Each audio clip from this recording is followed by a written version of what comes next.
Hello friends, this is Farooq Azam and you are watching me on Off Reels Talks.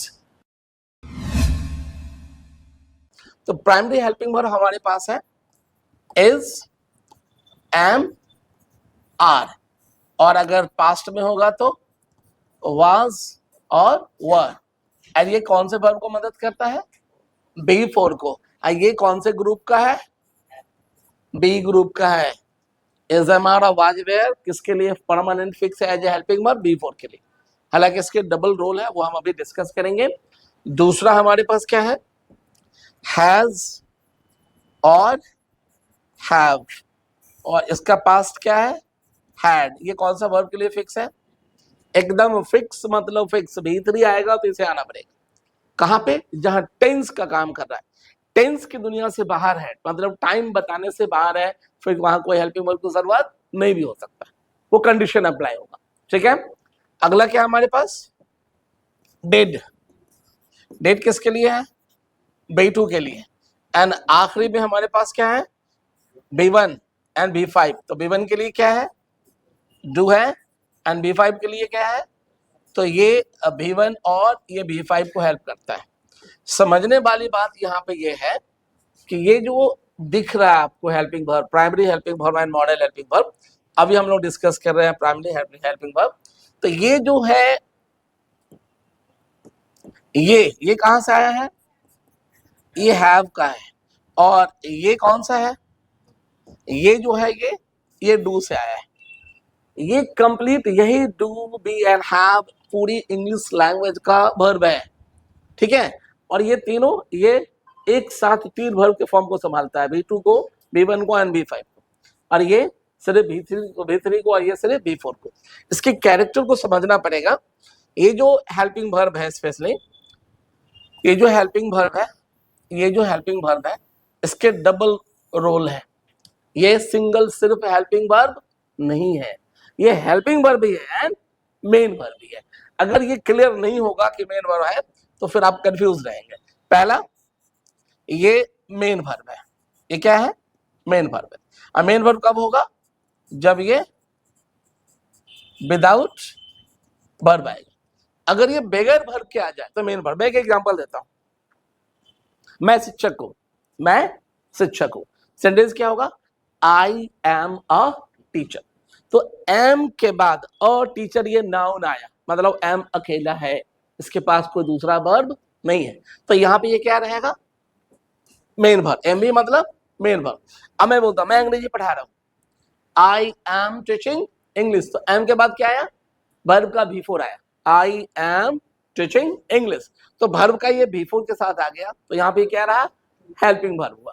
तो main verb होगा without verb, and ये helping verb कब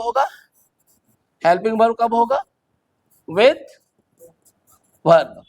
तो verb के साथ आया तो हेल्पिंग वर्ब, एंड वर्ब के बगैर आया तो मेन वर्ब। डबल कैरेक्टर्स है इसका। और ये सारे हेल्पिंग वर्ब मिलके सिर्फ दो ही जानकारी देने जा रहा है।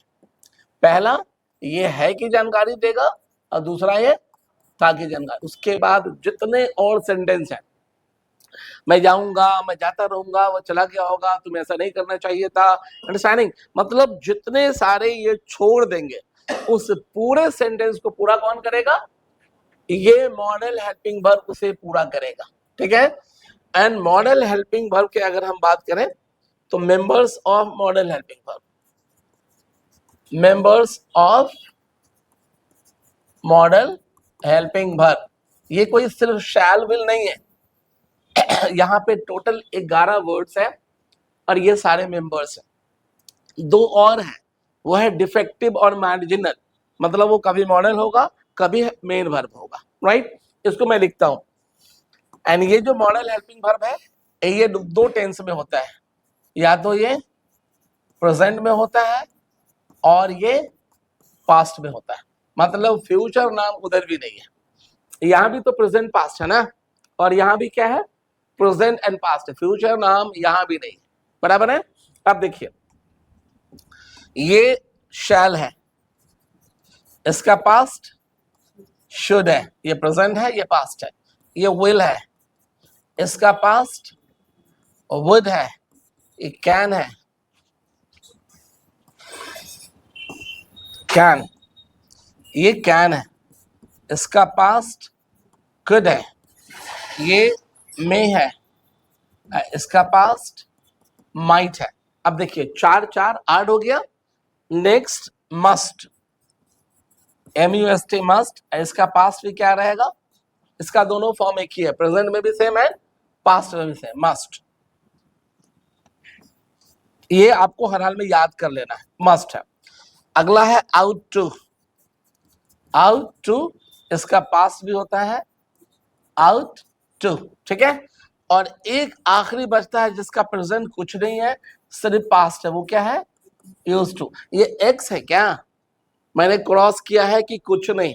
एक लड़के ने याद कर लिया कि प्रेजेंट एक्स और पास्ट में यूज टू, नहीं वो एक्स नहीं है, राइट ना।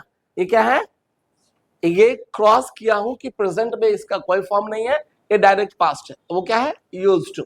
अब देखिए इतने सारे वर्ड हैं, ये प्रेजेंट फॉर्म है, ये पास्ट फॉर्म है, तो ये शैल एंड विल को हम यहां से निकाल लेंगे, शैल विल को यहां से निकालेंगे। और जो एक्चुअल में आपका फ्यूचर टेंस का प्रॉब्लम है, मैं जाऊंगा एंड मैं जाता रहूंगा, 2 सेंटेंस, एक सिंपल फ्यूचर और दूसरा फ्यूचर कंटिन्यूअस। फ्यूचर परफेक्ट इतना सारा है, पूरे सिस्टम के साथ सीखना पड़ेगा। और फ्यूचर परफेक्ट कंटिन्यूअस टेंस लिखा पढ़ा बोला नहीं जाता है, सिर्फ ग्रामर में लिखा होता है। कभी भी कोई ऐसा बात नहीं करेगा कि मैं मान लो 1 जनवरी 2027 से अंग्रेजी सीखता रहूंगा, ऐसा हम बात करते हैं क्या कि मैं 1 जनवरी 2027 से अंग्रेजी सीखता रहूंगा, ऐसा कोई बात ही नहीं करता। वो सीधे बोलेगा मैं 1 जनवरी 2027 से अंग्रेजी सीखूंगा। तो यहाँ पे फ्यूचर परफेक्ट कंटिन्यूअस टेंस जो है फिट प्रॉपर नहीं होता है, ओरिजिनली इसका कोई यूज नहीं है, बराबर है।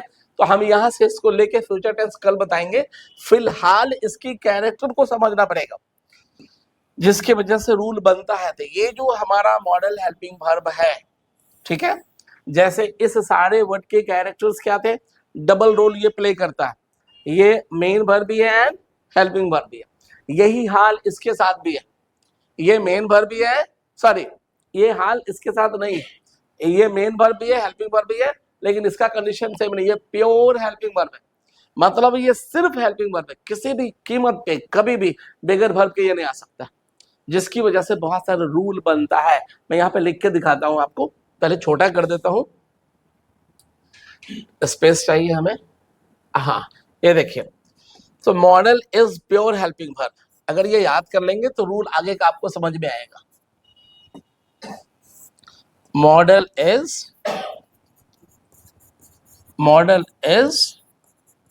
प्योर हेल्पिंग वर्ब, और प्योर हेल्पिंग वर्ब का मतलब क्या हुआ, it can not come without verb. अभी आप जूम करके उसको देख ले, ठीक कर दे लो, है ना। तो it can not come without verb, मतलब के किसी भी कीमत पे इसमें का एक भी वर्ड बगैर वर्ब के नहीं आ सकता है। अक्सर देखिएगा, अब आपको अब समझ में आएगा, बहुत सारे लोग आपको बात करने में लगेगा बहुत अच्छा बात कर रहा है, ग्रामेटिकल बहुत मिस्टेक्स है। अक्सर मैं लोगों को बोलते सुनता हूं, यह संभव होगा, क्या बोलते हैं, इट विल पॉसिबल। कैसे है, क्यों सही नहीं है, विल तो मॉडल हेल्पिंग वर्ब है, पॉसिबल हमारा वर्ब नहीं है, तो अगर ये वर्ब नहीं है तो विल नहीं आ सकता है। तो अगर विल को हमें लाना है तो वर्ब लाना पड़ेगा, तो क्या बोलेंगे, it will be possible, it will be possible. तो direct it will possible wrong. कई लोग बोलेगा वह गुस्सा होगा, ही विल एंग्री, क्या ये गलत है, 100% गलत है। एंग्री एडजेक्टिव है, और एडजेक्टिव कभी विल के साथ नहीं आ सकता, ठीक है। तो he will be angry, right. ये मॉडल कभी किसी भी कीमत पे बगैर वर्ब के नहीं आ सकता, ये प्योर हेल्पिंग वर्ब, ठीक है। इसका दूसरा कंडीशन, एक तो हो गया कि भाई ये हेल्पिंग वर्ब प्योर है, वर्ब के बगैर नहीं आ सकता। दूसरा, इसके बाद मॉडल के बाद सिर्फ वर्ब का कौन सा फॉर्म आ सकता है, कुछ भी हो जाए, सेंटेंस है में है, था में है, जिसमें होना हो जाए, फर्क नहीं पड़ता। मॉडल अगर आ गया तो उसके बाद जो पहला वर्ब होगा, पहला, उसके बाद कुछ भी आए कोई दिक्कत नहीं, जो पहला वर्ब होगा वो सिर्फ क्या होगा, तो after model always use only V1, after model always use only V1, model के बाद सिर्फ हम V1 लगा सकते हैं। मैं एक एग्जांपल देता हूं आपको, ये आप समझ लिए, लिखना चाहेंगे